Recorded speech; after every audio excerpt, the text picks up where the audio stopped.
Ben yalnız doğuldum. Bu bir duygu değildi, başlangıç idi. Teklikle büyüdüm, tenhalıkla formalaştım. Bu romantik bir hikaye olmadı, bu rüyalığıydı.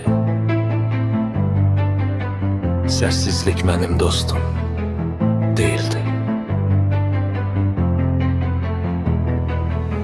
Sadece həmişə yanımda kalan yegane şeydi. İnsanlar değişti, sözler boşaldı, her şey güzel görsəndi. Sessizlik ise heç nə vəd etmədən qaldı. Hayatın sertliği karşısında her defa bir teselli axtardım. Ama hayat tesellini sevmir. O izah etmir. O yumşaltmır.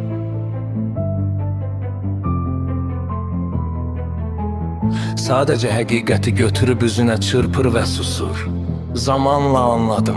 İnsan tek kalanda yok, hakikati derk edende değişir. Etrafın dolu olabilir ama iç boşdursan. Heç ne seni xilas etmir. Benim en büyük hakikatim yalnızlık olmadı.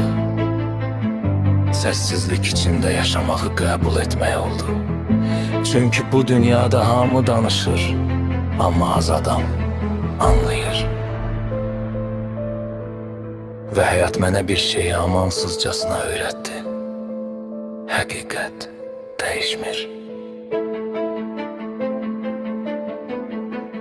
İnsanlar değişir.